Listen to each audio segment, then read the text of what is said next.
Hello ladies and gentlemen, and welcome back to another budget build video. This one's going to be a little bit different. For this build, I went with used parts from an older Intel platform. I'll be using an Intel Xeon X5450 that I picked up for around $11 and an LGA 775 motherboard. Now, to get this Xeon working on the 775 motherboard, I had to modify the CPU itself with one of these little modification stickers. I also had to modify the motherboard BIOS and physically modify the socket itself. It's actually a lot more simple than it sounds, and I will leave links to guides in the description of this video. The Xeon is paired with a power-color Radeon HD7970 and 8GB of DDR3 RAM clocked at 1333 MHz. All of the games were tested at 1080p max settings at 2x MSAA or FXAA where applicable. For Fallout 4, the Vivid Fallout texture mods were used. As I've said before, if you play this game on PC, you should be using these mods. They just look better than the original textures, but they don't impact performance quite as much. And this time, I will also be including footage of optimized settings for the sake of comparison to see how the game runs at these optimized settings versus at maximum settings. Now, before we get into the benchmarks, I just wanted to address a few things. All of the footage was captured using Radeon Relive. And a few of the games I usually include here won't be in this video. Relive just refused to cooperate with Dirt Rally and GTA and Doom.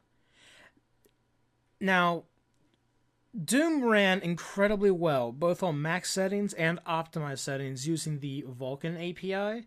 Using OpenGL was a different story. I saw quite a few frame drops causing massive differences between the minimum and maximum FPS. GTA 5 ran fairly smoothly too, both maximized and optimized. I feel that the Xeon was a bit of a bottleneck for the 7970 in this game, and this again resulted in some pretty low minimum FPS, but on average the game was super playable, just with the occasional hiccup.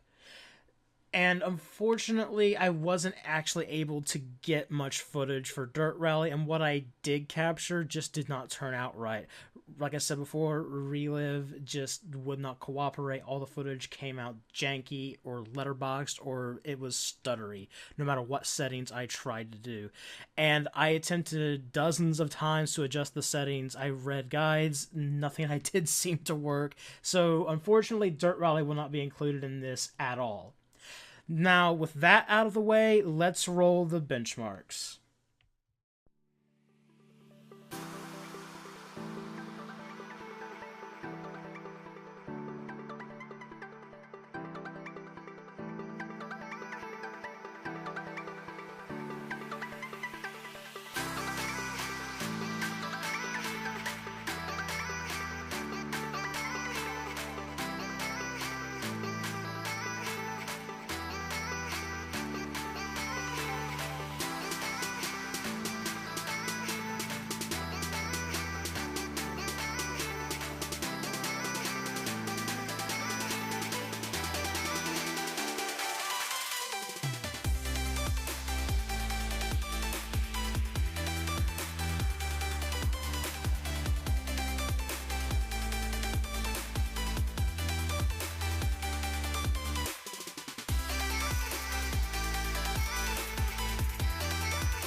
So, as was the case with GTA 5, the Xeon was a bit of a bottleneck for some of these games. This comes down to the chip that I got being a pretty poor overclocker. I was only able to hit 3.1 gigahertz with it. Any higher and the system just wouldn't boot. Still, for a 10-year-old CPU with such a low clock speed, it performed incredibly well. It still packs enough punch to play modern games, no sweat. On the other hand, the 7970 I had was a golden overclocker, able to hit 1125 megahertz on the core and 1450 megahertz on the memory, with no issues whatsoever. And this is an old 7970, not the gigahertz edition. Anyway, guys, I hope you enjoyed the video. Leave a like and subscribe if you did, and if you have any requests or recommendations for hardware you'd like to see in future builds, leave them in the comments below. Have a good one.